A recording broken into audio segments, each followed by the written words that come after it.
Hello everyone, welcome to back my channel. आज हम बात करते हैं नेम्स टेकन फ्रॉम हिस्ट्री, यानी कि इतिहास से लिए गए नाम। तो इस चैप्टर में हिस्ट्री से रिलेटेड किसके किसके नाम लिए गए, तो आइए जानते हैं। डॉक्टर श्रीनिवासन ओम शास्त्री के पीछे चेयर डालकर बैठ जाते हैं। तभी ओम शास्त्री कहते हैं, शिवना आप परेशान मत होइए, आप मुझसे जो भी पूछेंगे मैं उसके सारे आंसर देने के लिए तैयार हूँ।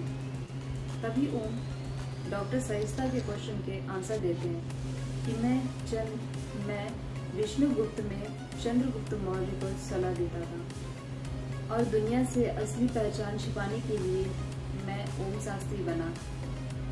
मैं ओम शास्त्री बनकर के वाराणसी में सुभाष चंद्र बोस को ढूंढ रहा था।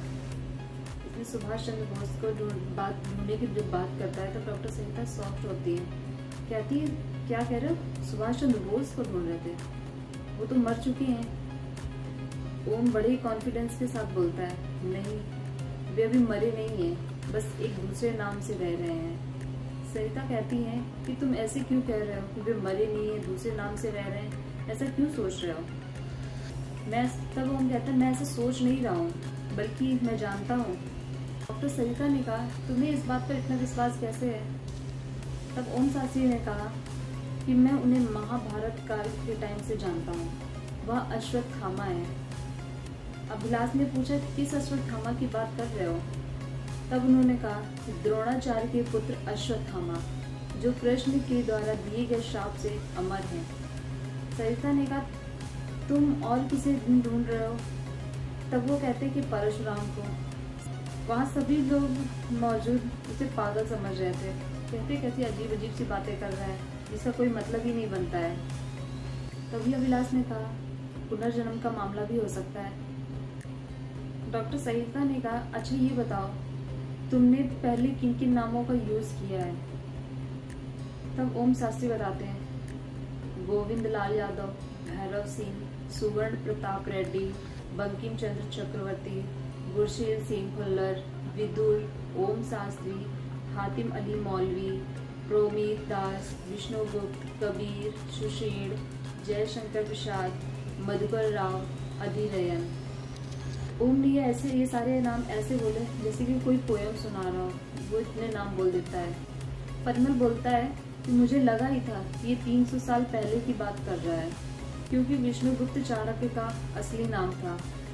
चंद्रगुप्त मौर्य के सलाहकार थे।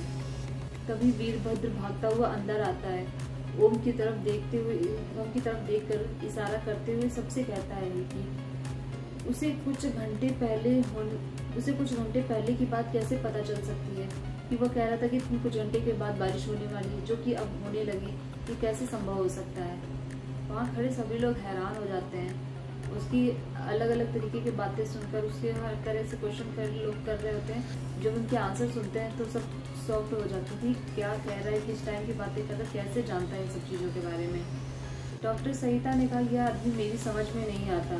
वह कहता है कि उसका नाम ओम शास्त्री है, लेकिन उसी समय वह रामायण काल का सुषेण और महाभारत में विदुर होने का भी दावा करता है, जिसका मतलब यह है कि हम यह मान लें कि उसने उम्र में बढ़ना बंद कर दिया है, एक तरह से जैसे कि उसकी उम्र रुक गई हो। इसके अलावा सुभाष चंद्र बोस को अश्वत्थामा मारकर ढूंढ रहा है। डॉक्टर बत्रा ने सहिष्णुता से पूछा कि तुम्हें सुभाष चंद्र बोस और इन सभी लोगों के बीच कोई संबंध मिला। थोड़ा बहुत, यही कि उनकी प्लेन क्रैश में डेथ हो गई थी। इसके अलावा भी मुझे एक बहुत अजीब चीज़ का पता चला है। सुभाष चंद्र बोस की डेथ 5 बार 5 अलग अलग नामों से भारत के 5 अलग अलग शहरों में हुई है। सुभाष चंद्र बोस का जन्म 23 जनवरी 1897 को हुआ था। यह एक इंडियन नेशनलिस्ट थे। सेकेंड वर्ल्ड वॉर में भारत को अंग्रेजी हुकूमत से आज़ादी दिलाने के लिए उन्होंने नाजी जर्मनी और साम्राज्यवादी जापान से सहायता ली थी। माना जाता है कि सुभाष चंद्र बोस की मृत्यु अगस्त में 1945 को हुई थी, लेकिन बंगाल में लोगों ने उनकी डेथ को मानने से मना कर दिया था। उनके मरने के कुछ घंटे बाद ही कुछ कहानियां सामने आई, जिनमें से कुछ आज भी कायम है। उनके जीवित होने की खबर सन 1945 में काफ़ी फेमस हो गई थी, जब उन्हें दिल्ली में देखा गया था और दिल्ली के लाल किला में मारा गया था। लेकिन 15 साल बाद सन 1960 में पेरिस में ली गई एक तस्वीर में उन्हें देखा गया था। ओम का एक नाम बंकिम चंद्र चक्रवर्ती भी है। सन 1964 में पेरिस में सुभाष चंद्र बोस की खोज करने के लिए गए थे। 1964 में 27 मई को भारत के पहले प्रधानमंत्री पंडित जवाहरलाल नेहरू के अंतिम संस्कार के समय भी सुभाष चंद्र बोस को देखा गया था। सन 1977 में एक बार फिर दावा किया गया कि मध्य प्रदेश के श्रीपोकलम में एक संत का जीवन व्यतीत कर रहे थे और वहीं उनकी मृत्यु हुई थी और उनका अंतिम संस्कार किया गया था। इन सभी कहानियों के बाद एक गुमनामी बाबा की कहानी ने जन्म लिया, जो लोगों से पर्दे के पीछे से बातें करते थे। गुमनामी बाबा के खास मित्रों ने ये भी बताया था कि जब भी वे अपने सुभाष चंद्र बोस होने की खबर सुनते, तुरंत ही अपने रहने की जगह बदल देते थे। लेकिन दिलचस्प बात यह है कि सुभाष चंद्र बोस अभी भी जिंदा हैं, और तो और वह उन्हें ढूंढ भी रहा है।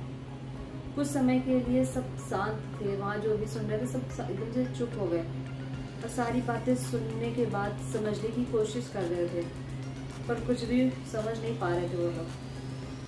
मेरी प्यारी आलियास फैमिली, इस स्टोरी में हिस्ट्री से रिलेटेड किस किस के नाम आते हैं ये जानने के लिए हमारे इस वीडियो पे बने रहिएगा। आने वाले अगले वीडियो पे आपको सब कुछ बताएंगे। उसके लिए आप हमारे इस चैनल को सब्सक्राइब कर लीजिए और बेल आइकन बटन को दबा दीजिए, जिससे आने वाली नोटिफिकेशन आपके फ़ोन में आ जाएगी। और लाइक एंड कमेंट करना बिल्कुल मत भूलिएगा। तब तक के लिए राधे राधे।